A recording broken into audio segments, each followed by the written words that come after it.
Presidents, including FDR, Reagan, Bush, and Trump, have routinely hosted summits at their private properties. Hello, this is Robert Romano, Vice President of Public Policy with Americans for Limited Government, dailytorch.com. Hit that subscribe button. Today, we're going to be talking about presidents hosting summits on their private properties and how it's actually not that uncommon in American history. And it's in the context of on October 17th, White House Acting Chief of Staff Mick Mulvaney had announced that the G7 summit in 2020 would be hosted at the Trump Doral Resort in Miami, Florida. And President Trump's opponents just went apoplectic. They couldn't believe that President Trump would host foreign leaders on his private property. But again, it's really actually not that uncommon. What might have been different here was hosting more than one at a time. And having this big G7 summit that happens every year.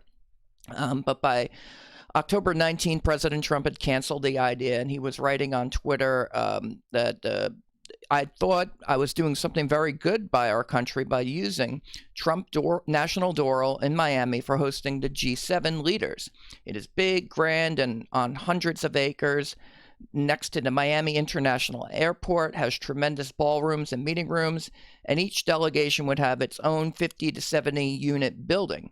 Would set up better than other alternatives. I announced that I would be willing to do it at no profit or, if legally permissible, at zero cost to the United States. But as usual, the hostile media and their Democrat partners went crazy.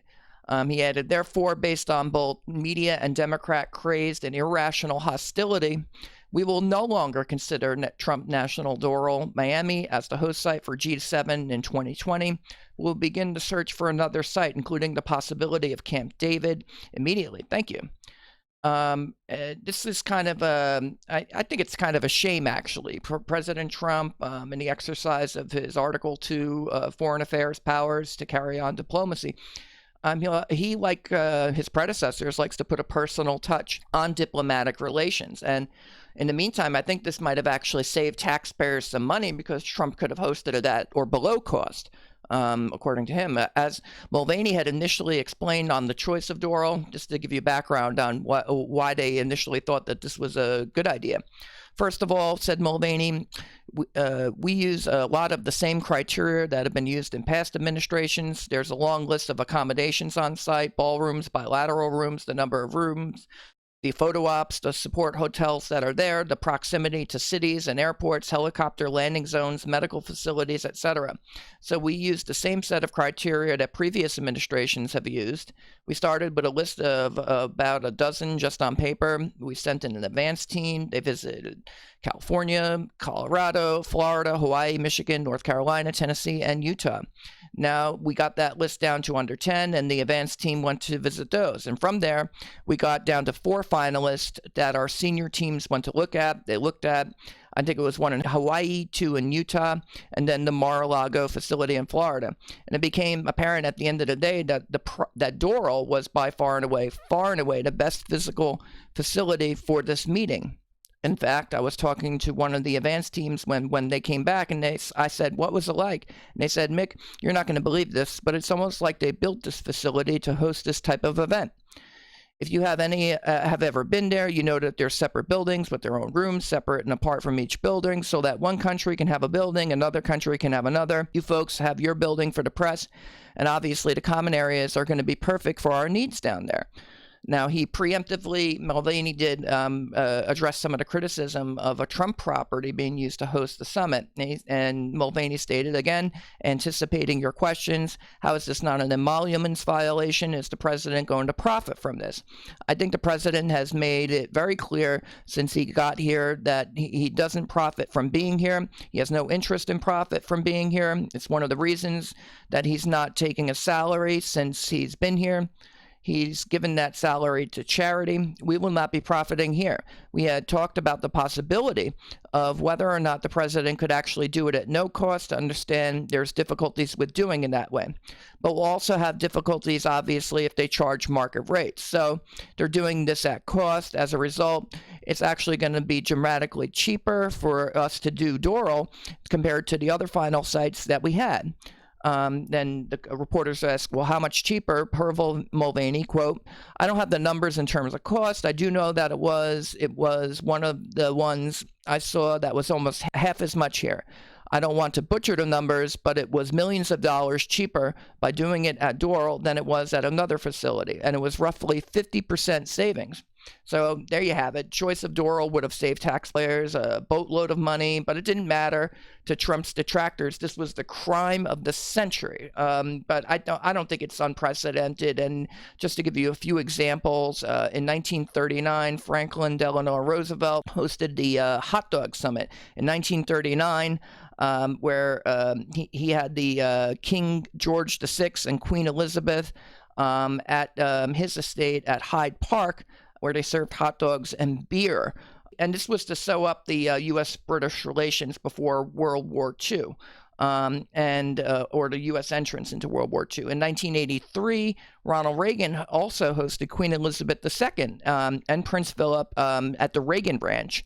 And this was, again, fostering U.S.-British relations, and that's a good thing. Later, after his presidency, Reagan had also hosted former Soviet leader Mikhail Gorbachev from a visit. Now, far and away, I think the president who used his private property the most might have been George W. Bush at Prairie Chapel Ranch.